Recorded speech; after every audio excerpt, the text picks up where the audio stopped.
عدنا لحضراتكم مرة أخرى. ضيفي في حلقة اليوم الكاتب والمفكر المصري الكبير الدكتور طارق حجي. أهلا بدكتور طارق مرة أخرى في 90 دقيقة، حلقة بيستناها كل المشاهدين بتوعنا علشان نقعد نتكلم مع حضرتك. وخليني أبدأ سؤالي الأول، أنا مستنيك علشان أسألك في سؤال واحد في بداية الكلام خالص. هي يعني إيه مصالحة مع الإخوان؟ ورأيك إيه في حكاية لكل شوية موجة تطلع يقول عايزين نتصالح نتصالح؟ مين اللي بيعرضها؟ مين اللي بيزق فيها؟ ايه الحكايه؟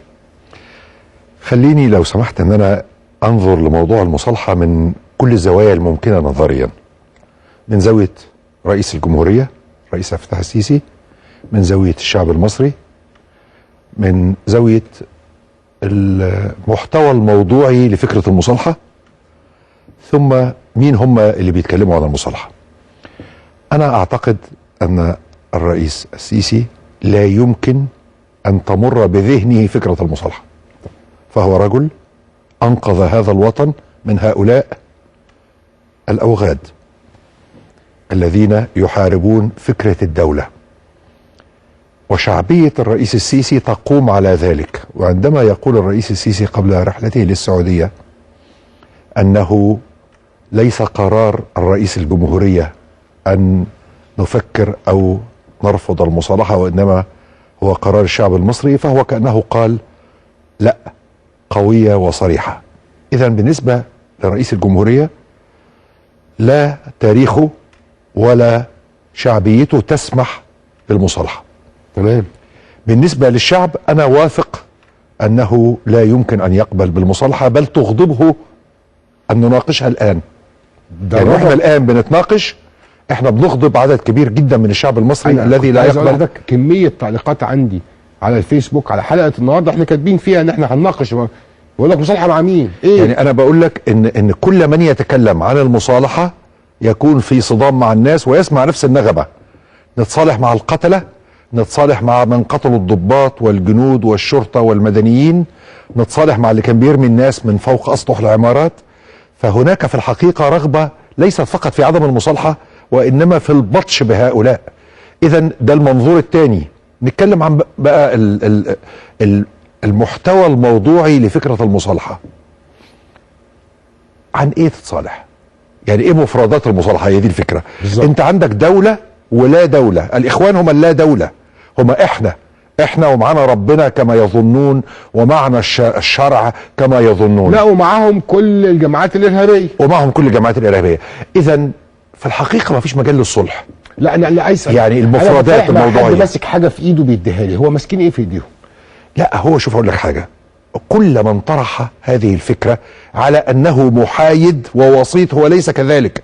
طارق البشري منهم، كمال ابو المجد منهم. هذه الفكرة لم يطرحها الا ازلام واعوان واتباع الاخوان الذين حاولوا ان يستروا عورتهم الاخوانية بانهم محايدون. هم الشعب يعرف انهم غير محايدين، الشعب يعرف ان الدكتور طارق البشري مش محايد، انه جزء من الاخوان، محمد عمارة جزء من الاخوان. وعيب ان بعض الجهات في الازهر تقول ما هوش عضو في الاخوان. ده رجل قال على 3 يوليو انقلاب وايد ربعه وهاجم ما يحدث في مصر من يوم 3 يوليو. يمكن ما يكونش عضو في الاخوان بس هو اخوان، ومش ضروري انك تكون عضو ماسك مليت استمارة عشان تكون في الاخوان. انت تنتمي في النسيج الفكري لهم. دكتور كمال ابو المجد ينتمي لهم. اكبر الناشرين المصريين اللي كتبوا كانت عورة له في معرض الكتاب منهم. اذا ما هو محتوى المصالحة؟ هو عبارة عن نقوص عن مطالب 30 يونيو 2013 واستسلام لرغبات الاخوان. هذا المعنى الوحيد للمصالحة. لذلك الناس تغضب عندما تسمع الكلمة. لذلك انا اقول انه لا مجال لا الان ولا في اي وقت لفكرة المصالحة. على الاخوان الا يصبحوا اخوانا لكي تتم المصالحة. الاخوان ليسوا حزبا سياسيا وانما جماعة ارهابية، ولا يمكن المصالحة بين دولة وبين جماعة ارهابية. انتهينا، فول ستوب. لا فندم، حتى لو الاخوان حزب سياسي بعد اذن حضرتك، يعني لمجرد النقاش فقط لا غير، لان الفكره اللي عندي حتى لو هم حزب سياسي وزعلان هيعمل مصالحه مع الحكومه ومع الدوله المصريه؟ يعني تتنازل له. ما هو دي مشكله. هم ايه اللي في ايديهم واللي عندهم؟ يعني احنا دلوقتي على ترابيزه مفاوضات، مش كده؟ مش المصالحه محتاجه كده؟ هو عايز مني ايه؟ هو عاوز العوده للسلطه. وايه المقابل اللي هيديهوني؟ انه يشعرني بالامان ويبطل التفجيرات؟ فليذهب هذا الامان الى الجحيم. الشعب المصري لا يبالي بكل ما يحدث الان، وهم يزيدوا وتيره ما يحدث، ورد الفعل الجماهيري هو ان الخطوه القادمه ان الشعب سوف يفتك بهم في كل المدن والقرى المصريه. كويس، ده هنتكلم عنه وهو رد الفعل المجتمعي، لان كان في حادثه بتاع اللي خرجوا حرقوا لهم المحلات بتاعتهم دي. انما اللي انا عايز اساله لحضرتك، مش عرضهم للمصالحه دليل ان ليهم علاقه باللي بيحصل ده رسمي وش كده نتصالح مع بعض عشان الليله تهدى؟ لا، هو الثالوث واضح اللي هو ما يحدث من عمليات إرهابية وطلب المصالحة والنغمة الأوبامية لأوباما من لسه من يومين قايل دول جزء من نسيج المجتمع. تمام، خلاص اعترف بقى ان داعش جزء من نسيج المجتمع العراقي، وداعش جزء من نسيج المجتمع السوري، والنصرة جزء من نسيج المجتمع السوري، والقاعدة جزء من نسيج المجتمع الباكستاني، واقبلهم. يعني شيء غريب جدا ان يتقال ان دول جزء من نسيج المجتمع لسبب بسيط، لانهم في الحقيقة لا علاقة لهم بالعمل السياسي. انت اصلا ما كانش عندك رئيس جمهورية. يعني هو لازم الان العالم يعرف ان مرسي ما كانش رئيس جمهورية، كان خيال مآتة للناس اللي قاعدين في المقطم.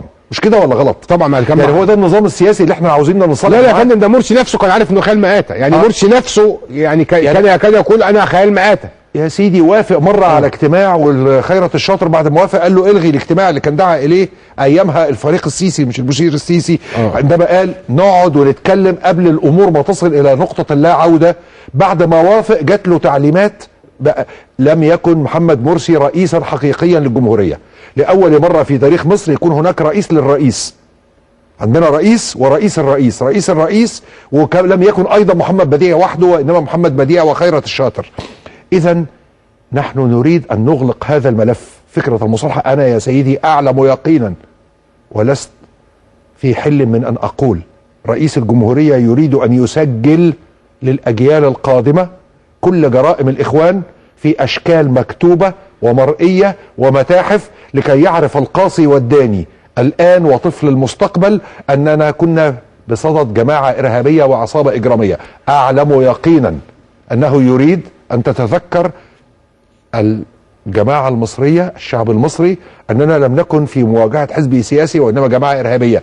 صدقني أن هذا مراد الرئيس، أن يبقى في مخيلة الشعب المصري عن طريق متاحف وكتب وأفلام كيف كانت هذه الجماعة في الحقيقة عصابة إجرامية وليست جماعة سياسية. طيب ده هينقلني على رد فعل المجتمع المصري. المجتمع المصري غاضب جدا جدا، والعبوات اللي عمالة تنفجر دي بدأت تستهدف البسطاء من المجتمع المصري تماما. وده معناه ان البسيط هو اللي بعد كده هيرفض، يعني البسيط سيرفض المصالحة بقوة قبل المثقفين. هي مرفوضة كلية من الآن. ده واضح جدا، ردود افعال الناس واضح جدا. يعني عشان الناس كمان يعني يجيبها برنامجنا احنا كمان نقلب صفحة المصالحة بعد ما قلنا انها فكرة غير مقبولة من اي طرف من الاطراف. جميل، تمام. انما من طرف واحد بس، وهي الولايات المتحدة الامريكية. بالظبط. ليه يا دكتور؟ لانها المسألة الوحيدة التي ستعيد مرة اخرى مشروع تجزئة البلدان العربية الى 50 او 60 او 70 دولة، دويلات تأتمر بالامر الامريكي. امريكا حطت يدها ان هؤلاء الناس خلافتهم دينية وعرقية، شيعة سنة في العراق، كردي في العراق، علوي في سوريا، امازيغي في شمال افريقيا. امريكا مصرة على ان تلعب على هذه الوتيرة من اجل ان تكون هناك كيانات سياسية ومصر فيها النوبي والمسيحي والمسلم. بالضبط بالضبط. وفي النهاية تكون هناك كائنات تأتمر بالامر الامريكي. لماذا؟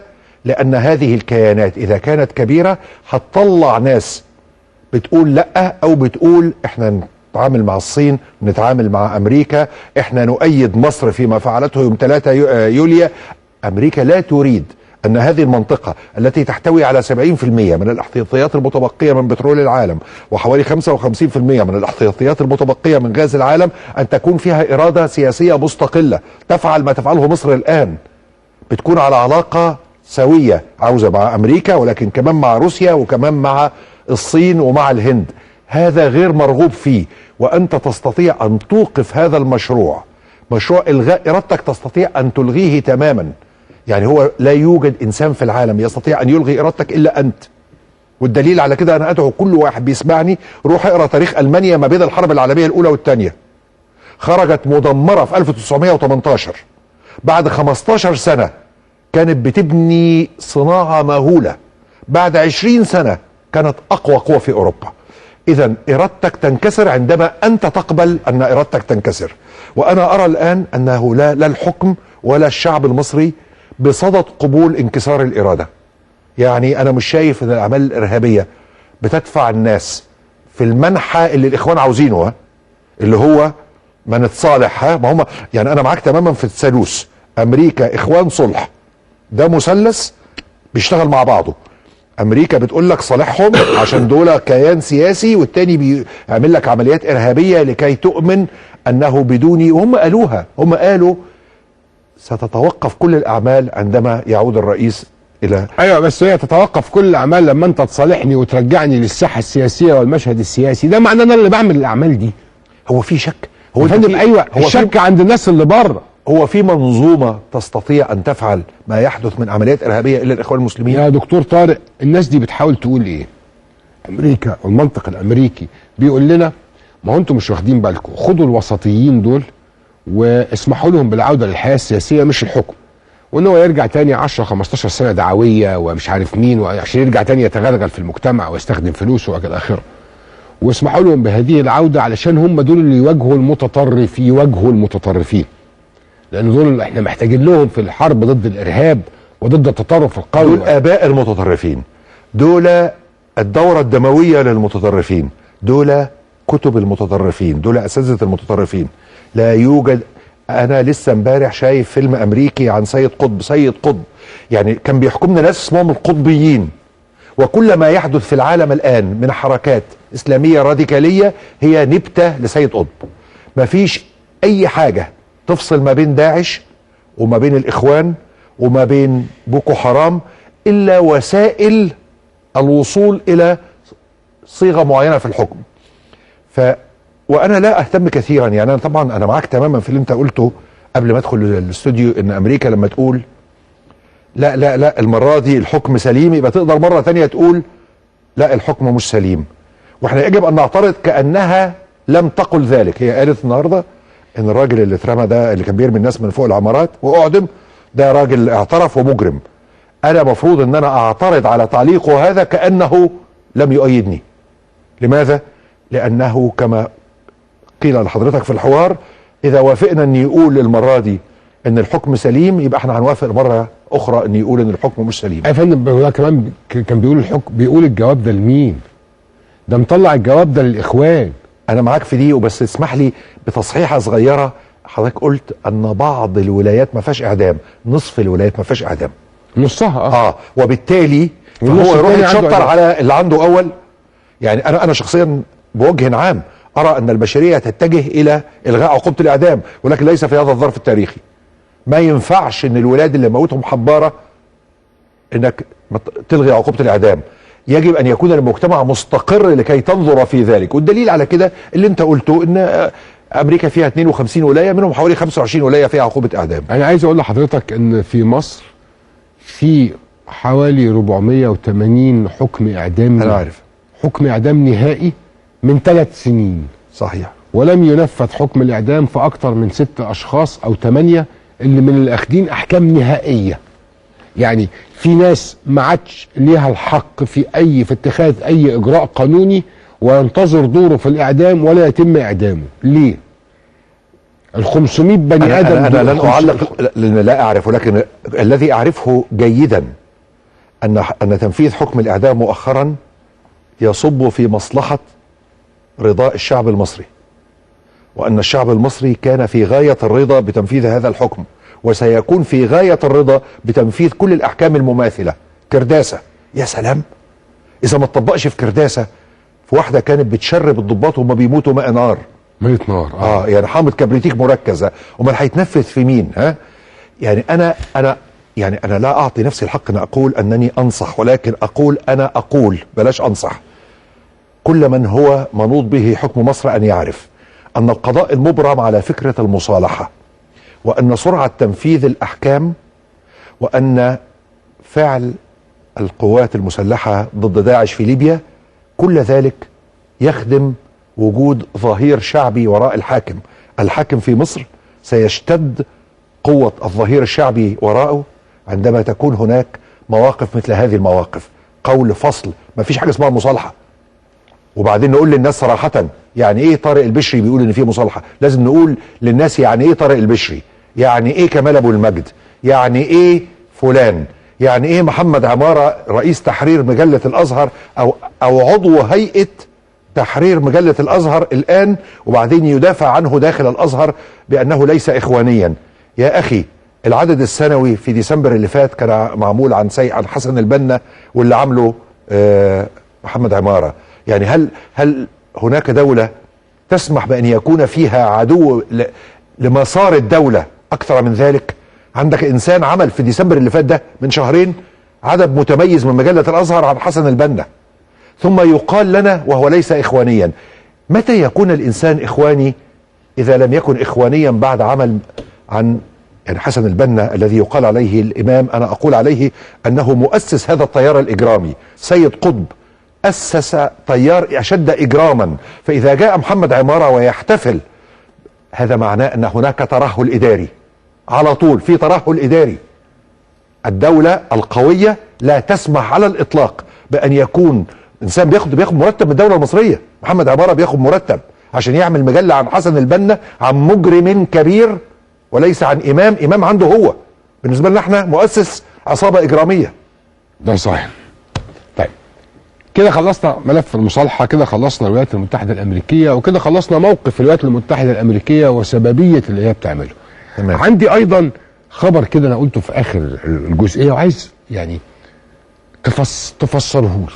اتفضل. ان المكتب الاعلامي للسفارة الامريكية في القاهرة بيوجه دعوة لصحفيين مصريين، تعالوا معانا علشان تشوفوا قوات التحالف بتضرب داعش في العراق وسوريا ازاي، وتغطوا العمليات العسكرية دي وتشوفوها.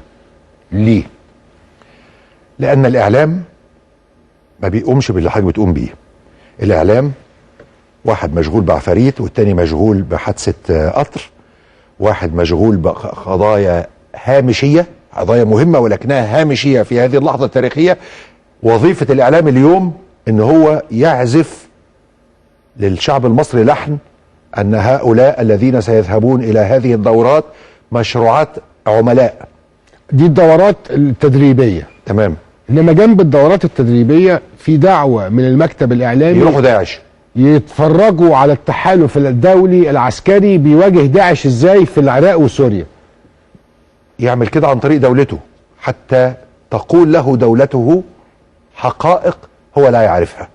يعني هي وجدت أجهزة المخابرات والأمن لكي تقول للشعب عما لا يعرفه. لما انت رايح أمريكا، يعني أمريكا حريصة تاخدك انك تشوف انها بتخلص على داعش. طب إذا كانت الإمارات انسحبت من التحالف لعدم جدية الولايات المتحدة، وهل داعش ورجعت لما الأردن تحركت بشكل منفرد بالظبط، لكن هل هناك شك في عدم جدية الولايات المتحدة فيما تفعله مع داعش؟ هل هناك شك في ذلك؟ هل سمعنا على ضربة توازي ضربات المصريين القوات المسلحة المصرية لداعش في ليبيا؟ ده نوع من يعني احنا وصلنا لمرحلة ان كل مرة يغلطوا ويقولوا بعتنا السلاح غلط والاكل غلط والمعدات غلط لداعش. طب انت بتغلط مرة، انت نفسك اللي بتقول ان اللي يغلط مرة معلش، اللي يغلط التانية يبقى مخطئ، اللي يغلط التالتة يبقى فول يعني احمق. كم مرة العالم شافهم وهم بيرسلوا مساعدات واسلحة لداعش؟ يعني انا ارى انها نكتة ان امريكا تظن ان الحرب تستمر 3 سنوات للقضاء على داعش. هم بيقولوا 3 سنين، والميزانية كانت مطلوبة حوالي 6 مليار تقريبا. تمام. كانت بتصرف كام امريكا في اليوم في حربها ضد العراق يوميا؟ هي عدت التريليون. اول مرة نسمع عن ان رقم التريليون اللي هو 1 جنبيه 12 صفر لكي تترك الخرابه اللي تركتها. يعني عشان هي راحت تدمر العراق. يعني هو راح صرف فوق تريليون دولار لكي يترك لنا خرابا، لكي يترك لنا دولة فيها كل عناصر الصراع. شيعة يصرون على أن يخدموا أهداف إيران وليس أهداف الدولة العراقية، وأن يركبوا فوق الدولة العراقية، وسنة يأسوا فألقوا بأنفسهم إلى التهلكة. ضابط من الجيش العراقي تمام، وكردي رأى أن أحسن له يبعد عن المجانين دول. يعني ما هو الكردي رأيه أنا مالي ومال المجانين دول، انا وحدي ومجتمعي افضل وافضل. انا رحت وشفت اربيل وعارف ان كل شيء هناك بيحض الكردي ان يؤمن. انا ابعد عن المجانين دول كلهم واعمل دوله كرديه بعيده تماما عن ايوه، والتجاره وتنظيم وكل حاجه تمام، ومجتمع يعني متقدم جدا. فانا ارى ان هؤلاء الذين دعوا يذهبوا فقط اذا نصحتهم الدوله المصريه بالذهاب. لماذا؟ لانهم يصطادون من دولة غير جادة على الإطلاق في القضاء على داعش التي أنشأتها أو شاركت في إنشائها. تمام؟ لذلك يعني الدولة كمان لازم تكون جادة جدا في إنها لا تسمح بذلك لو وجدت أسباب تعارض الأمن القومي المصري. يجب أن تمنع حدوث ذلك. يعني ده مش وقت للتصرفات السايبة، إن كل واحد يحط إيده في الأمن القومي المصري ويعمل ما يروق له. انت بطل. يعني اذا رأت الدولة ان امريكا غير جادة في حربها في داعش على داعش، وان هؤلاء هناك غرض اخر لاخذهم، لا يذهبوا تماما. يعني لان احنا امريكا بتقنعنا بايه؟ هي مش بتحارب الاتحاد السوفيتي زمان، دي بتحارب عصابة صغيرة. يمكن لو ان الجيش المصري قبل ان يتولى هو القضاء على داعش في سوريا والعراق لانتهى الامر في شهر. ولكن هو قرار من نوع خاص. هل انت كجيش مصري دي وظيفتك انك تروح تحارب في العراق وفي سوريا وتكون اصلا بتحارب امريكا بطريقه غير مباشره كمان قد تكون؟ لا طبعا، لا طبعا. ولكن هذه مهمه يقضي يعني ينهيها الجيش المصري في اقل من 30 يوم. الكيل بمكيالين. انا مستغرب قوي. احنا رحنا نضرب في ليبيا، طلع قال لك انت ازاي تعمل كده وقلب الدنيا الى اخره، بينما هو يطالب الصحفيين المصريين يجوا يغطوا بطولاته ضد مش عارف مين. رغم انه مش رايح بقرار من مجلس الامن، ده رايح اسمه تحالف الراغبين. طيب ليه كده؟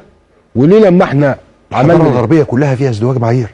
الحضاره الغربيه هو امريكا لما كانت مصاحبه رؤساء جمهوريه الموز في امريكا الجنوبيه ما كانتش عارفه ان دول مارشالات فسده. هي امريكا ما كانتش عارفه ان معظم حلفائها في العالم لا تنطبق عليهم كل المعايير الامريكيه. ده هي كانت زرع. ما هو بينوشيه تشيلي مين اللي زرعه ومين اللي بعت شاله وخطفه؟ لا هو احنا يعني بقول لك حاجه، هو جوانتانامو دي معموله ليه؟ لان امريكا سمحت لنفسها بتقول اللي هيجي عندي هيطلع براءه، لا وانا مش عاوزاه يطلع براءه، فانا خدته في جزيره بدون القانون الامريكي. طيب وده مش ازدواجيه ولا ايه؟ واللي امريكا عملته في ابو غريب ما فيهوش ازدواجيه؟ هو امريكا اللي عملته في العراق كله عشان ايه؟ يعني انا نفرض ان انا موافق ان هم يروحوا العراق. طب انت رحت تعمل ايه؟ انت رحت عشان تترك لنا مصدر زوابع سنعيش معها عشرات السنين في المرحله القادمه. ولكن في النهايه ردا على سؤالك، الدوله المصريه هي التي تقرر ما اذا كان هؤلاء يذهبون او لا، واذا وجدت ان هناك تعارض مع مصلحه الامن القومي وان هناك سيعود بذور عملاء فمن حقها ان تمنعهم. كاسب. السؤال التالي، رأي حضرتك ايه في متابعتك لزيادة حالات العبوات الناسفة اللي عمالة تنفجر في كل حتة في مصر؟ تفسيري له 3 تفسيرات. اولا عشان المؤتمر الاقتصادي الذي اعلم يقينا انه سيكون ناجحا، بل اعلم انه من الان ناجح. يعني اعلم انهم هيخشوا المؤتمر وعندهم انجازات تسمح لهم ان يقولوا قبل بداية المؤتمر ان هناك جذب الاستثمارات ولمشروعات تحرك العجلة الاقتصادية. يبقى اذا انت هؤلاء الاخوان اعداء مصر واعداء المصريين يريدون ان يفسدوا مؤتمر شرم الشيخ. النقطة الثانية، يبرر التمويل له، يعني هو يموله جهة في الخارج تريد ان ترى اشياء. النقطة الثالثة والمهمة، هو وزير الداخلية الجديد اللي هو انا اعتقد انه سيكون أكفأ وزير داخلية أتى في مصر في 40 أو 50 سنة الماضية، لأني أعرف عن تاريخه أنه يعرف أن الأمور فيما يخص الإرهاب أبيض وأسود، ما عندوش مفيش رمادي. ومصر كانت ولا تزال في أشد الحاجة إلى رئيس جمهورية كده ورئيس وزراء كده ووزراء 30 كده. هل هم وزرائنا 30 كده؟ لا، وزرائنا 30 مش كده، بس دي قضية أخرى. يعني ده مش مجلس وزراء حرب بلا شك، ولكن أنا أعرف يقينا أن مصر أخيرا جاءها وزير داخلية يرى فيما يخص أمن الوطن والمواطنين أن الأمور إما أبيض أو أسود، وأنه لا يوجد رمادي، وأنه توجد وسيلة واحدة للتعامل مع الأسود. الحزم والحسم بلا هوادة، وهم يفعلون ذلك لأنهم يعرفوا ماضي هذا الرجل الذي أنا واثق أنك لو حسبته بعد 6 أشهر هيكون في كثير من الثعابين قد قصت رؤوسها وذيولها في العملية الإرهابية. بمناسبة ان حضرتك كلمتني على التغيير الوزاري وعلى الداخلية، وهعود مرة أخرى إلى الإرهاب وتمويل الإرهاب. أنا كنت في 3 حاجات: هو بيحاول يفشل المؤتمر الاقتصادي، 2 هو بيحاول ان هو يبرر الفلوس اللي اخدها، و3 عشان وزير الداخلية اللي جاي والى اخره. رأيك ايه في التغيير الوزاري وتوقيت التغيير الوزاري؟ يعني انا ما اقدرش احكم على اي حد الا بعد الاداء، لذلك خليني اقول ولكني بوجه عام اريد لمصر حكومة تكون على مستوى اداء القوات المسلحة فيما يناط بها من اعمال. يعني انا لا ارى ان دي حكومة حرب، يعني ليست هذه الحكومة على مستوى المهمة المقدسة المنوط بالحكومة القيام بها. هي زي ما بيقولوا بالانجليزي كير تيكرز، يعني ماشي الحال، لكن فيها 3 4 وزراء على مستوى التحدي، ولكن الوزارة فيها موظفين كبار اكثر من ان يكون فيها وزارة حرب. دي مصر محتاجة وزارة حرب فيها 30 انما دي وزير، حكومة تسيير اعمال. فيها 30 وزير لا يقل اي منهم على ان يكون هو عبد الفتاح السيسي في وزارته. واللي يقول لي ان دول مش موجودين اقول له لا، عيب في حق مصر ان تقول ذلك. عيب ان تقول ان هم مش موجودين، لان هم مؤكد موجودين، وعندك من الاجهزة ما يسمح لكي تعثر عليهم. ولكن انا لا اشعر ان هناك حكومة حرب، ولكن هناك عدد قليل من الوزراء على مستوى التحدي، والباقي موظف بيمشي الحال. يعني موظف لقى في كثير منهم لقى نفسه وزير، يعني في منهم فوجئ لأنه لم يكن في العمل السياسي من قبل. فمصر على فكرة كانت منتظرة تغيير وزاري، بس مش بالشكل ده. كان يبقى في انتخابات، وبعد الانتخابات يبقى في تغيير وزاري يأتي بعينة تختلف تماما عن كل ما رأينا من 11 فبراير 2011. يعني مصر تستحق وترنو لنوعية بشرية أعلى بكثير من هؤلاء، بعضهم وأنا أتكلم كرجل إدارة ما بين دون المتوسط والمتوسط. السؤال التالي: طب ما هو التغيير الوزاري اتعمل لأن الانتخابات اتأجلت. صحيح، يعني هو مضطر، أمر واقع، يبقى هو كان مستني. إنما هل كان التغيير الوزاري هيتم بناء على الأغلبية اللي هتظهر في البرلمان؟ وهو كان هيكون عندنا أغلبية يا دكتور؟ لا، هيبقى عندنا برلمان يعبر عن واقع الحال اللي هو التشرذم. ولكن أنا كنت أظن أن لو جاء برلمان هيبقى فيه وزارة ينهض بيها، يعني تنهض مصر بها مع رئيس جمهورية ورئيس وزراء ووزراء من نفس النسيج. الوزارة الحالية يعني مرة أخرى تسيير أعمال. يعني وأنا يعني أعتقد أن هناك شك كبير في أن بالنسبة لي أن رئيس الوزراء لا يعرف من هو المؤهل لمحاربة الإخوان ومن هو المتعاطف معهم. يعني أعرف أن دي ستيتمنت كبيرة، ولكن عندي دلائل تقول أن أتحمل مسؤوليتها وحدي، أن رئيس الوزراء أغلب الظن لا يعرف الفارق بين من هو مع الإخوان ومن ليس معهم. وهل هو رئيس الوزراء فقط الذي يختار القيادات في مصر؟ انا اعتقد في التغيير، اعتقد ان في التغيير اللي فات الرئيس اختار وزير الداخليه ورئيس الوزراء اختار الباقيين، اعتقد ولكن في النهايه انا اعرف ان رئيس الوزراء لا يرى كما ارى انا ان كل من يخلط الدين بالسياسه هو مجرم. انا ارى كل من يخلط الدين بالسياسه مجرم. هو ما عندوش هو يجيب رؤيه منين؟ لا هيجيبها منين؟ لك بص اقول لك حاجه، خلينا نقول حاجه. يعني هناك اشاعات غير عاديه انه مقرب من السلفيين. اذا كان ذلك كذلك تكون كارثه. اقول اذا كان ذلك كذلك، انا لا اجزم. انا اؤكد لك ان لا، يعني دي اتمنى، ولكن نحن نريد رئيس وزراء يرى ان كل من فيه جرثومه الاسلمه السياسيه فهو مجرم وعدو للوطن. تمام؟ هل ذلك كذلك؟ لا اعرف. هل لما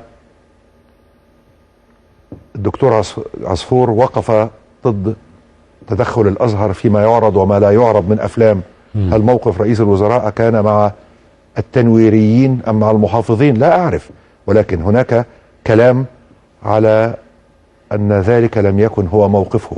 يعني انا كان فرصه تاريخيه ان احنا نقف مع واحد ونقول الازهر ملوش دعوه على الاطلاق بما يعرض وما لا يعرض من الافلام، الازهر ملوش علاقه على الاطلاق بمسرحيه الحسين شهيدا، يبدي رايه ولكنه راي غير ملزم.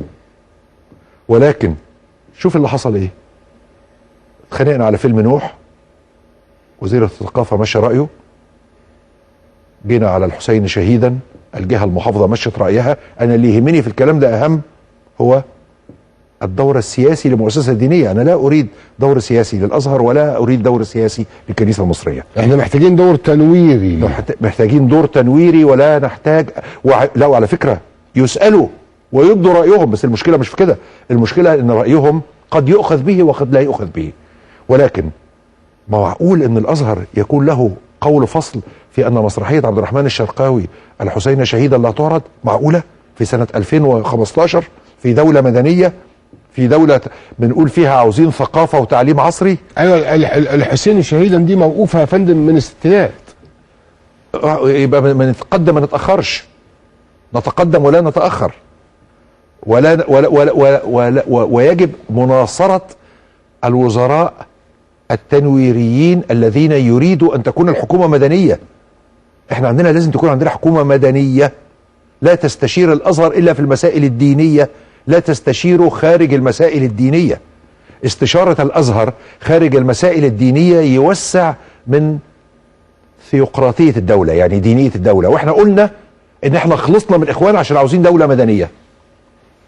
رأيك كيف التعليقات اللي بتطلع بعد كل تغيير وزاري، خاصة في الفترة اللي فاتت دي، يعني في الايام اللي فاتت دي، شتيمة غير عادية في الوزير اللي ماشي بغض النظر عن رأيي في سوء أدب، سوء أدب يعني طبعا. يعني سوء أدب بكل معنى الكلمة. يعني أنا بصراحة قلت مرارا إن يجب أن يعلن عن التغيير الوزاري قبل حدوثه، ويكرم الخارجين بحفل وداع يشكروا فيها وربما يمنحوا أنواط. بس الثقافة دي غير موجودة عندنا على الإطلاق. في ناس معترضة على تعيين وزير الداخلية السابق مساعد لرئيس الوزراء. شوف اقول لك حاجة، انا كنت رئيس لشل في المنطقة لمدة 10 سنين. تعرف كنت عارف امتى انا همشي؟ قبلها ب3 سنين. كان في اتفاق ان 1 يوليو 96 فلان هيمشي وحد هيجي مكانه، وفلان اللي هيمشي ده اتعمل له تكريم في مصر وتكريم في انجلترا، والتاني نفس العملية. الثقافة دي غير موجودة عندنا. يعني ثقافة التخبية على التغيير الوزاري، ثم ان الوزراء يسمعوا خبر ان هم اتشالوا. طول ده شيء بقى له 60 سنة في ده مصر. كان في 2 في مؤتمرات دولية. الشيء الطبيعي ان يتعمل حفل تكريم لهم من رئيس الدولة او من رئيس الوزارة، والافضل من رئيس الدولة. حفل تكريم بيسموه فيرويل بارتي بره. ده الامم التي تريد ان تبث روح طيبة بين الناس بتعمل حفل تكريم للي ماشي، ويقف واحد يتكلم وهم يتكلموا ويعطوا جوائز او يعطوا هدايا او يعطوا انواط. لكن احنا بعيد عن كده تماما. يعني انا ما اقدرش اقول ان وزير الداخلية اللي فات كان مقصر، ما عنديش اي عناصر لذلك. يمكن ما كانش قاسي بالشكل الذي يناسب طبيعتي انا، ده موضوع تاني. ولكن الراجل عربيته انفجرت وطارت بيه في الهواء، ولولا اشياء انت تعرفها لكان من الموتى. يعني لا، اشياء لا، حصلت ده- قبلها ب 24 ساعه. عده مرات. يعني هو ركب عربيه مصفحه يومها بس، كانت اول مره او في خلال 48 ساعه بيركب عربيه مصفحه، ولولا ذلك فالراجل خدم مصر، ويجب يتقال له متشكرين، انت خدمت باقصى ما عندك، وان سنه الكون ان يتغير الناس، يذهب البعض وياتي اخرون. ولكن انا عمري ما شفت في مصر، مش الوقت بس، في اي فتره، ان رئيس دوله بيكرم الناس ويشكرهم ويديهم انواط. بس هو عمل كده مع المحافظين. رئيس الدولة عمل كده مع المحافظين، وطلب من المحافظ الجديد انه يقعد مع المحافظ القديم عدة مرات ويتواصلوا مع بعض، وبغض النظر ده حصل ولا ما حصلش، ما احنا يوميها قلنا ان ممكن ما يحصلش المرة دي، ممكن بعد كده تبقى بشكل هادئ، انما ده حصل مع المحافظين. شيء طيب انه حصل من المحافظين، يشكر له. ولكن نريد ان يكون ترند، يعني تيار عام، ان يكون يعني انا اعرف حالات وزراء كان واصل مطار ستوكهولم، قبله السفير المصري دي من عده سنوات، قال له ارجع انت اتغيرت من الوزاره. يعني ده كل ده يجب ان احنا نشتغل على ان هو يتم بشكل متحضر في المستقبل، ان يكون في الناس عارفه ان هيحصل تغيير وزاري، وان الوزراء القدامى يكرموا، وان الوزراء الجداد يعني اقول لك حاجه، انا ما اعرفش هل في مصر في حاجه اسمها هاند اوفر، يا تسليم ما بين الوزراء ولا لا اعرف، ولكن في كل المؤسسات العالميه في حاجه اسمها هاند اوفر، ان انت بتروح كرئيس لتحرير جريده، بتقعد مع رئيس تحرير الجريده الماضي اسبوعين بيسلمك فيه العمل. في مصر ما فيش كده. يعني اللي انت بتقوله عن الشتيمه ده جزء من روح في غايه السوء، يعني روح هدامه جدا، بس بيشترك فيها الكل. وبعدين مش النهارده، دي قديمه يعني طول سنوات حسني مبارك الوزراء بيعرفوا ان هم اتشالوا من التليفونات يعني. طيب رأي حضرتك ايه في المؤتمر الاقتصادي؟ رأيي انه ضروره كبيره جدا، واذا كان موضوع قناه السويس مشروع تاريخي لا يقل عن مشروع قناه السويس الاول، ولا يقل عن السد العالي، فهذا المؤتمر ياتي وراءه مباشره في قمه الاهميه، في غايه الاهميه.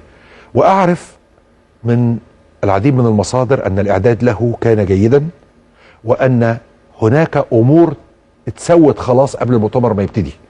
ما احنا عارفين ان هم داخلين في امور اتسوت وامور هتتسوى، وانا سمعتك كنت بتتكلم على افراد يمثلوا دول وافراد يمثلوا مؤسسات.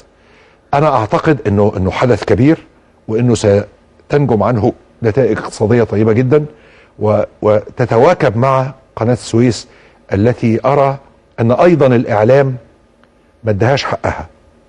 يعني ده مشروع فيه جوانب عديده للعظمه المصريه. المبادره بالمشروع، التمويل الشعبي، سرعه التنفيذ والاداء، ده اهم من حاجات كتير قوي من اللي في الاعلام. كويس، بس انا بتكلم على برضه في جزئيه طبعا هو مهم جدا ما بعد المؤتمر الاقتصادي. اذا كانت الولايات المتحده الامريكيه متربصه بنا بهذا الشكل، التنفيذ هيبقى اخباره ايه؟ امريكا لها في كعكه الاقتصاد العالمي اقل من ربع. امريكا خرجت بالحرب العالميه الثانيه عندها 52% من الجلوبال جي دي بي، حجم الانتاج العالمي. النهارده عندها حوالي 20 ما بين ال 19 وال 21. نفوذها في الحدود دي، نفوذها السياسي في دوائر الاقتصاد في حدود ال 20% من مجمل الناتج العالمي. بمعنى ان كل يبحث عن مصالحه. هناك شركات اوروبيه ستتفق معنا، هناك شركات اسيويه، صينيه، هنديه. التوزيعه دي في حد ذاتها انجاز. التوزيعه دي كانت مفقوده. دايفرسيفيكيشن، اللي هو هذا التنوع. يعني انا اتمنى ان مصر تكون على علاقه طيبه بامريكا، بس الا تكون على علاقه طيبه بامريكا فقط، ان تكون على علاقه طيبه بامريكا واوروبا وروسيا والصين والهند وغير ذلك. امريكا تستطيع ان تتربص في حدود انها الان دوله ثانيه في العالم اقتصاديا بعد الصين. هنطلع فاصل وهنرجع مرة تانية مع الكاتب والدكتور المفكر الكبير الدكتور طارق حجي في 90 دقيقة، عشان انا عايز اكلمه في البرلمان القادم والقانون اللي عمال يتغير. نطلع فاصل ونرجع تاني 90 دقيقة.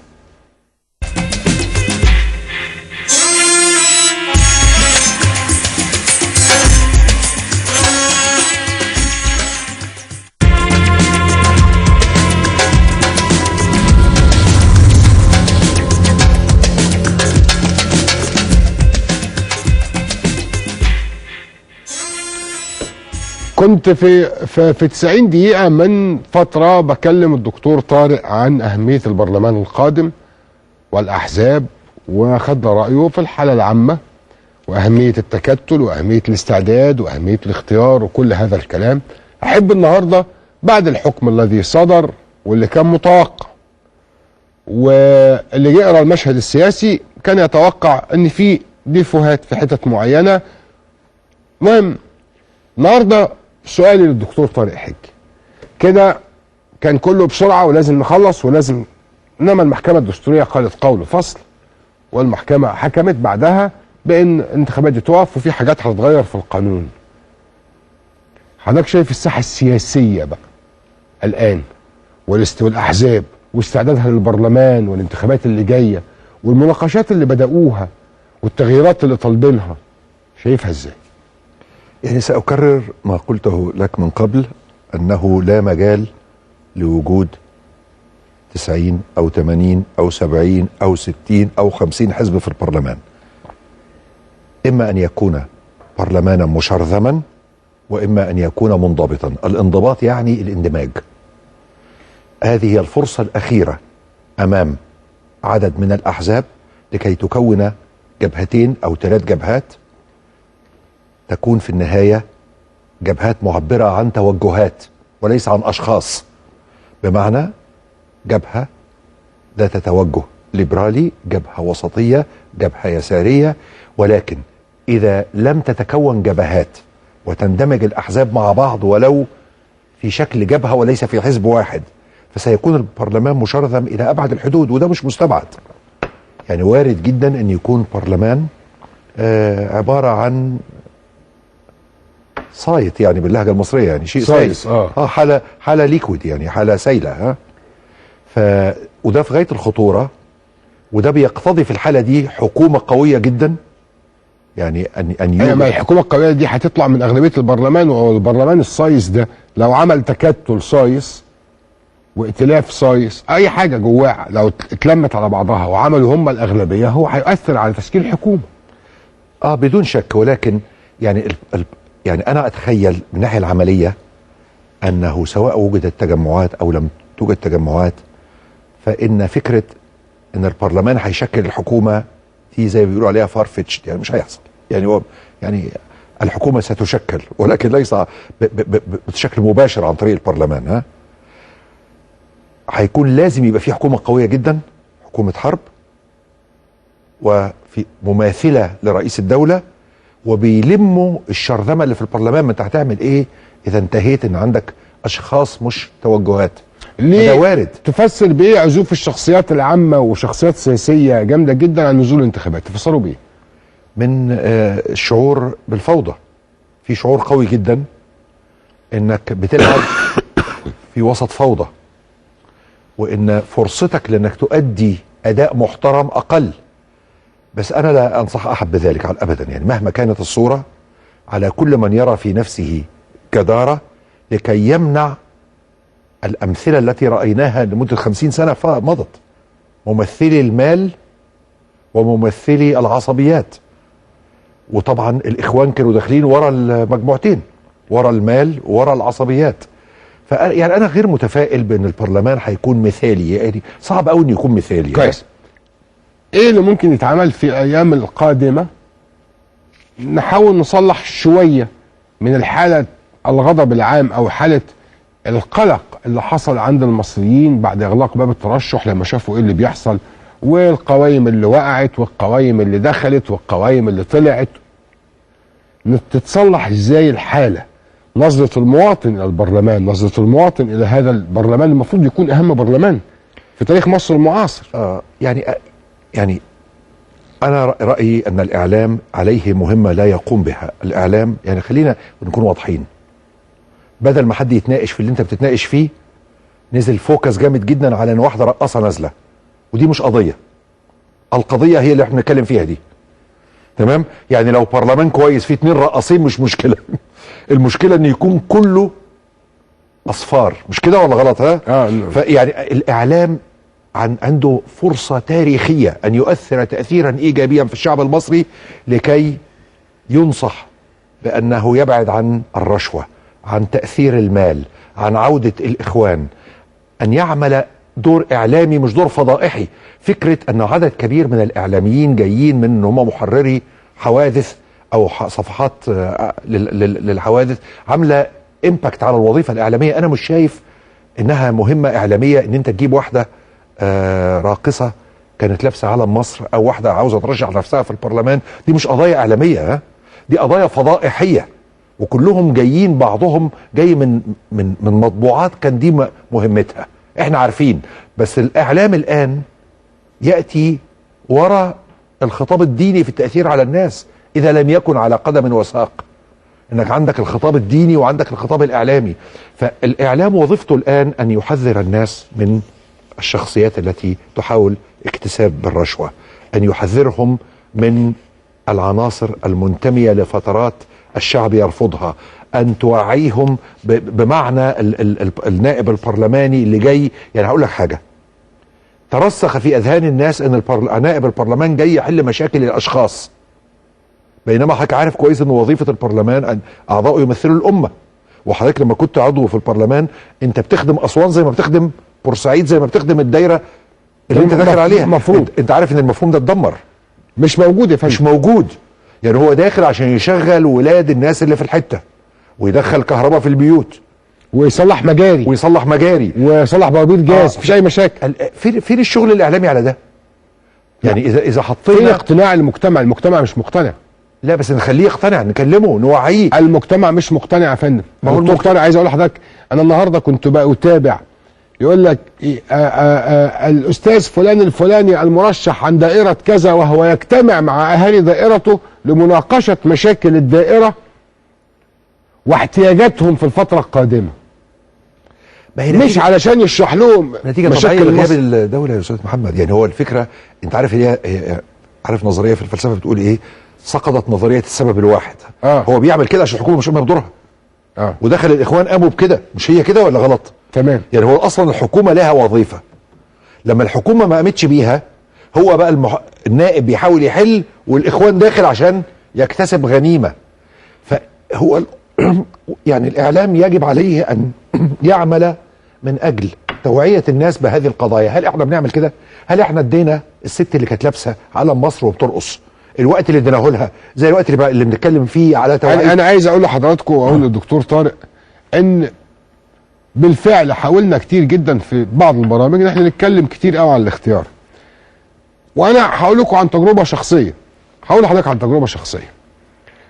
كميه طلبات التعيينات اللي بتروح للناس قبل ما تترشح حتى اليوم وهم عارفين الحكومه ما عادش فيها تعيينات، كميات غير طبيعيه. عين ابني، دخل مش عارف مين، ايه، اعمل ايه.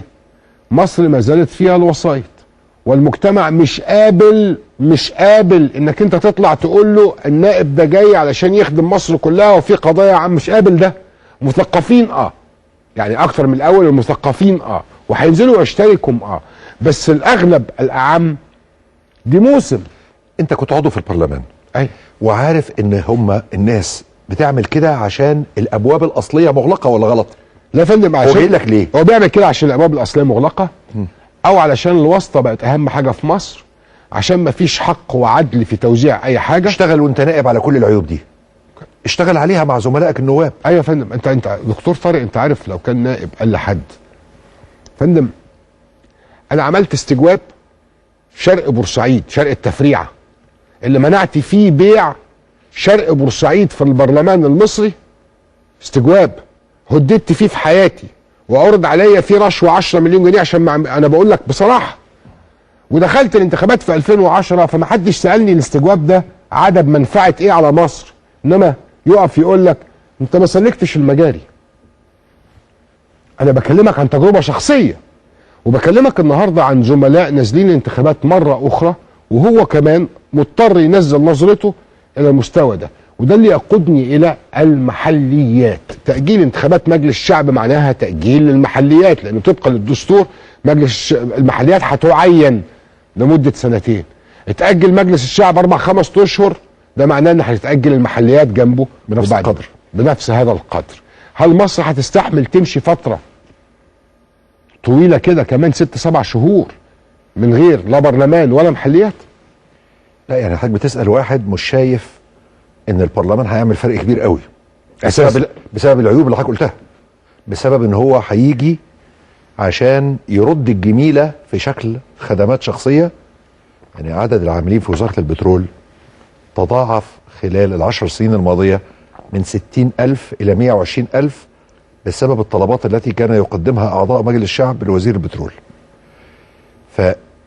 فالمشكلة دي مش هتتحل غير بنقاش يحضره رئيس الدولة ورئيس الوزراء، لأن لو واحد بس ما قامش بمهمته المعادلة تقع.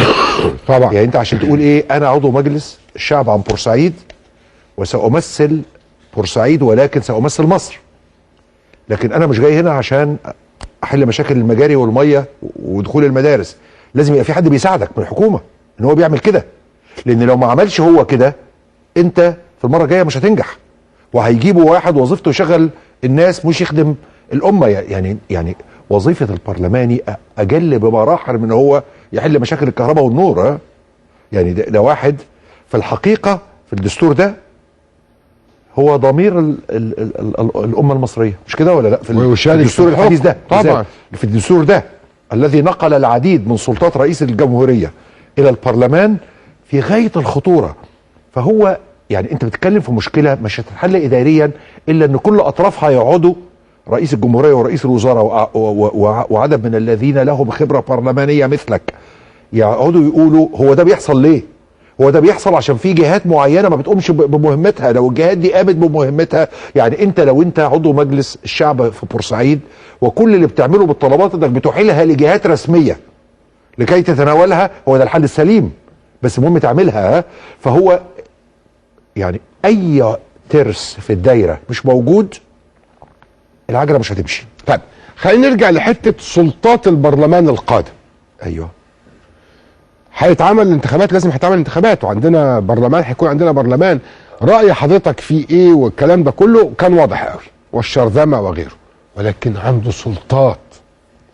ده يخليني اسألك، التكتل الوحيد الهادئ اللي بيشتغل من بدري ومحضر نفسه ليس الاخوان ووشهم الاخر. عندنا 2 تكتلات، الحزب الوطني بفرق مختلفة، رغم ان انا مش ضد عودة شخصيات سياسية منه للحالة العامة، انما في شخصيات معينة مركزة قوي وداعمة بفلوس جامد جدا ومنزلة ناس. صحيح. ثم حزب النور، يعني عندنا الحزب الوطني والاخوان دول شق، انت منعه من ان هو يكون موجود كهيئة، فداخل بشكل مختلف مع وشوش تانية. ثم عندنا حزب النور اللي مشارك، اللي مستمر، اللي محضر، اللي التكتلات دي أليست أقوى من التشرذم اللي بيحصل وممكن هي اللي تعمل مفاجأة في البرلمان القادم؟ يعني أنت كأنك بتقول لي تاني أن القوى السياسية الفاعلة الوحيدة خلال ال20 سنة الماضية قوة فوق الأرض اسمها حزب الحكومة، وقوة تحت الأرض هي التيارات الدينية. عدنا إلى نقطة الصفر، المربع الأول. مين الغلط؟ اللي أنت بتقوله الآن هو عبارة عن حزب فوق الأرض وحزب تحت الأرض، الاثنين بقوا فوق الأرض.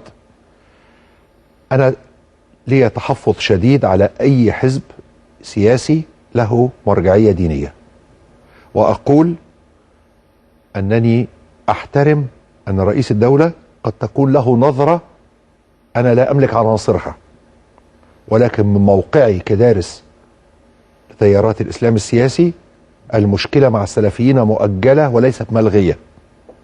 مؤجلة ليست ملغية؟ لا هي جاية، هي جاية. يعني هو في النهاية اللي هو عاوزه ضد الدولة المدنية المعاصرة، تمام؟ هو عاوز شيء السلف كانوا بيعملوه، تمام؟ واحنا بنقول له لا، احنا مش عاوزين اللي السلف كانوا بيعملوه، احنا عاوزين اللي العلم عاوزه واللي العلم بيقول عليه. نظريات العلوم الحديثة ونظريات الإدارة الحديثة هي التي تشكل المستقبل، وليس الطريقة التي عاش بها السلف.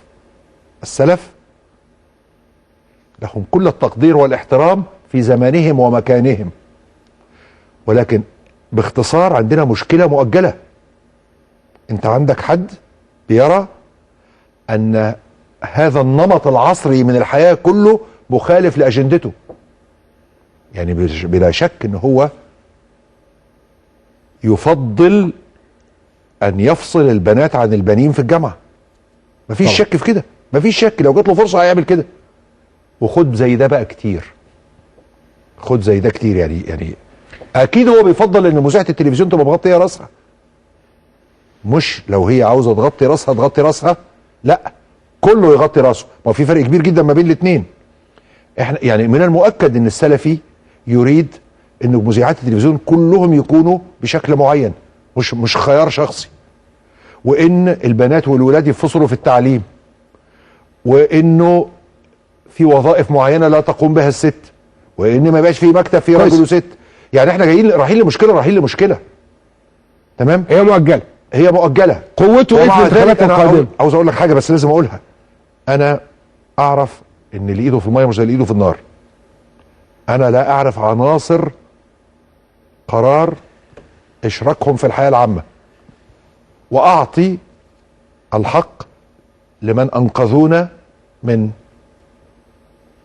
ما قبل 30/6 انهم يمنعوا صدامات معينه، ولكن من واجبي ان اقول لهم المشكله اتاجلت بس ما اتحلتش. ده انا اقدر اديك 100 مثال لمشاكل ممكن تحصل عندما يكون في مكنه السلفي ان يقرر.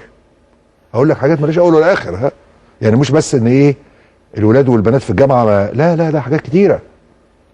هو احنا نعرف جيدا ذهنيته، نعرف جيدا ازاي اذا كانوا بقى رجعوا قال لك على الحياه السياسيه احنا مالناش دعوه بده وده، افصل ده عن ده، ووقفهم للسلام الوطني تاني بس في الاول ما وقفش. لما بقى في الدستور ان لو ما وقفش جريمه وقف. هو ضد كل ما هو معاصر. هو فاكر ان في صوره مثلى كانت موجوده زمان. احنا بنقول له الصوره المثلى دي موجوده في خيالك انت بس، وكانت تنفع للزمن ده بس، لكنها كانت هؤلاء افاضل في زمانهم ومكانهم. ولكن من المسخره الفكريه ان تعيد عجله الحياه للوراء. المشكله مؤجله معهم، مع السلفيين.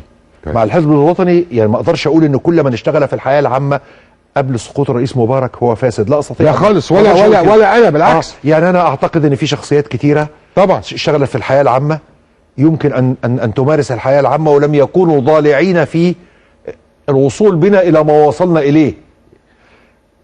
ولكن هل الطيارين دول هم اللي هيشكلوا مجلس الشعب؟ انا لا اظن ذلك. لا طبعا في تيارات اخرى هتشكل مجلس الشعب. ولا اظن ان في كمان يعني في وعي.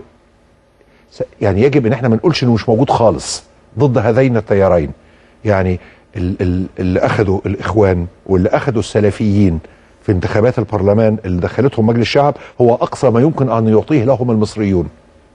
يعني تجربة مصر المعاصرة تجعل الحديثة في السنوات الأخيرة تجعل عدد الذين سيصوتون لهؤلاء أقل بمراحل مما حدث من قبل. أنا عارف إن ده مخاطرة اللي أنا بقوله، لأن يعني أنا بقول كلام ممكن واحد يقول لي ما هو دليلك عليه؟ أنا دليلي عليه الضمير المصري اللي أنا شفته في 30/6.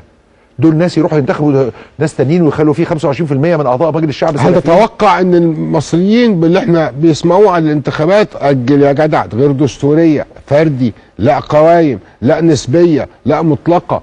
احنا عملنا هنا حلقه المصريين قال لك يعني مش هو مش شايف اهميه للبرلمان لان هو عايز المسائل تمشي وتتطور بشكل كبير قوي. هل تتوقع اقبال من المصريين على الانتخابات؟ انا اراهن ان الناس لن يعطوا اصواتهم للتيارين اللذين ذكرتهما بالشكل المخيف الذي يظنه البعض.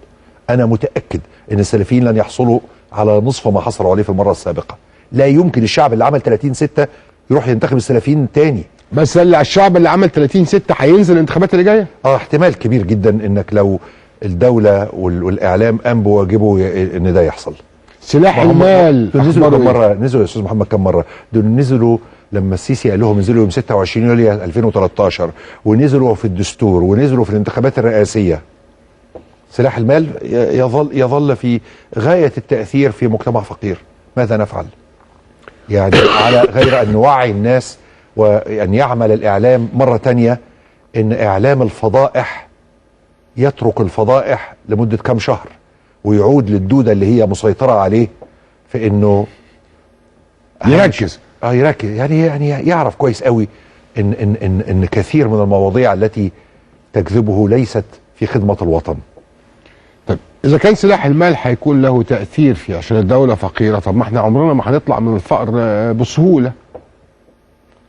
يعني يبقى كده سلاح المال هيظل له تاثير في كل انتخابات المجلس. تاثير نسبي. عندنا عشم ان احنا بالتوعيه وبالعمل الجاد ممن يناط بهم توعيه الشعب المصري ان يكون هذا التاثير اقل نسبيا وعمره ما هيتلغي.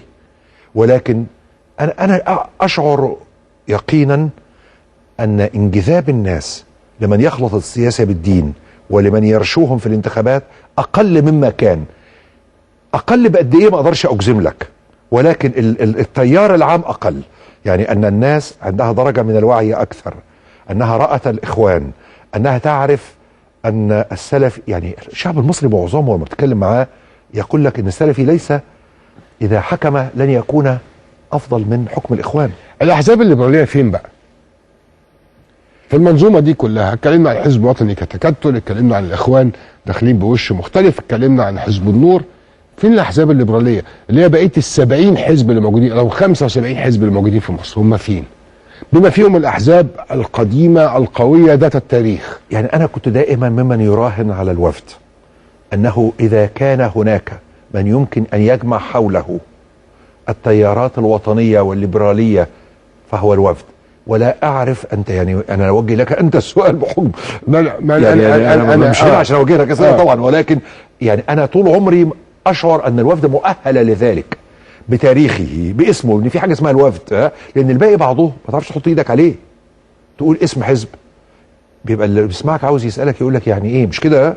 يعني ايه يعني ده يميني ده يساري، اسماء مركبه وحواديت احزاب على الانترنت بس. فهو يعني في فرصه ايضا الان ان يجمع الوفد بعض الشتات لانه له في ضمير وتاريخ الامه وجود. هل يستطيع ام لا؟ لا اعرف. ولكن اذا كان في حد مؤهل فلازم يكون هو الوفد. الوفد الذي حاربته الحياه السياسيه في الثمانينات لاسباب كنت ايامها بقول وكنت بكتب، وكان والدك رئيس تحرير المجله اللي كنت بكتب فيها، كنت بقول للطرف الاخر ده اقل خطوره عليكم من اعدائكم الحقيقيين. انت جعلت الوفد عدوك الحقيقي في الثمانينات، وانا لا ارى انه عدوك الحقيقي. عدوك الحقيقي هو القوى السياسيه اللي تحت الارض. واثبت الزمن ان الوفد ليس هو العدو الحقيقي، ولا ينازع الحزب الحكومه حتى الحكم. يعني الوفد كان مؤهلا ولا يزال لان يلعب دورا ايجابيا في جذب كل الليبراليين حوله. هل ده هيحصل ولا الايجو والانا ستتحكم وننتهي ببرلمان عامل زي ما يكون بلي ملون، زي ما يكون جبت 300 400 بليه ملونه ورميتهم جوه قاعه؟ ايوه، لكنه ما زال يحكم لانه برلمان حاكم. برلمان حاكم عنده جزء من الحكم. طيب الضرورات ستخلق التجمعات. الضرورات 100% التجمعات ستنشأ 100%. لغايه الان الانا والايجو هو اللي حاكم. وحضرتك عارف ان هم بينقسموا غالبا على القياده والاسم. سمعت ان على الاسم كمان وعلى عدد المقاعد. بس القضيه ايه؟ ان ده كان موجود واغلق باب الترشيح والاسماء نزلت والقوائم اتعملت خلاص. هي المساله كانت احنا من المفترض احنا كنا داخلين على الانتخابات كمان 20 يوم. والله يا استاذ محمد ممكن يحصل فرز داخل البرلمان. الضروره ستجبر الناس على الفرز في داخل البرلمان. سيتم فرز، يعني اتمنى ان يكون قبل الانتخابات عشان الناس تبقى عارفه هي جايبه مين. يبقى الناخب هو اللي يختار. لكن سوف يتم الدمج والفرز داخل البرلمان بسبب الضروره. بسبب الضروره عندما يجد مثلا اعضاء ليبراليون ان هناك مجموعات يقودها السلفيون، ولكن الافضل ان نتجنب هذا. الافضل ان يتم الفرز الان وان يتم الدمج الان وان نعرف من الان من الذي سيكون في البرلمان. هل انت من انصار ان يتحرك رئيس الدولة الان عشان يبدأ يعين محليات ويهدي الامور شوية الى ان يتم انتخابات البرلمان؟ اغلب الظن ان ده يهدي جدا الست شهور الجايين. يعني إن بما انه منوط به الان السلطة التشريعية فيستطيع ان يقوم بما يقوم به البرلمان على ان يعرض على البرلمان. فاعتقد ان انت كده تبقى قصيت جزء كبير من المشكله، انك توجد المحليات لمده سنتين، انك انت تتحرك عليها، الحكومه تتحرك عليها ويتم فيها الاختيار، وانك انت تخلص الموضوع ده، رغم ان ده منوب بيه مجلس الشعب بعد كده. ايوه بس الان انت عندك السلطه التشريعيه في يد راس السلطه التنفيذيه الى ان يوجد البرلمان، ونظريا ينظر في كل القرارات التي اتخذت في الفتره اللي فاتت. لا ده هيقعد يبص كتير قوي في القوانين، وهيقعد يعني يناقشوا نقاش عبقري. توقعاتك للفتره القادمه في مواجهه الارهاب في مصر ايه يا دكتور؟ انحسار كبير جدا اتوقع، رغم العبوات اللي ده النهارده ده زي لعب العيد، يعني واحد بيقول للمؤتمر الاقتصادي وبيقول لوزير الداخليه ان انا موجود، لكن مع استتباب التنظيم الجديد في وزاره الداخليه انا اعتقد ده الى انحسار. هو لا يهد الدوله يعني في كل الاحوال، لا هو ما يهدش دوله طبعا، هو يعمل شوشره زي اللي حصله، لكن يتصاعد راي عام ضدهم. اذا كانوا يقصدون جذب الراي العام فهم يخسرون الراي العام، وسنصل الى مرحله ان الدوله تحاول منع الناس من السفك بالاخوان. يعني نحن لسنا بعيدين عن هذا، يعني مصر ليست بعيده على ان يقوم الشعب المصري ان هو يرد بنفسه زي ما عمل، خرجوا فجروهم من الموقف، راحوا خارجين حارقين 8 محلات اخوان، بالفتك بالاخوان. يعني الاخوان على مشارف ان يفتك بهم شعبيا. الا ترى ان قيادات الاخوان في الخارج بتسعى الى الوصول بمصر الى هذه المرحله عشان يطلع بره يصوت يقول لك بيموتوني، حرب اهليه؟ يعني انا يعني مش شايف ان الخط الارهابي فيه تزايد، وانما ارى اما ببص الصوره كبيره برجع الى يوليو 2013. لا طبعا الخط البياني في الانحسار، مفيش شك في كده، رغم كل التهريج اللي بيحصل ده الخط البياني في الانحسار، وهيكون في انحسار اكبر، وفي ال6 اشهر الجايين هيكون في انحسار كبير جدا.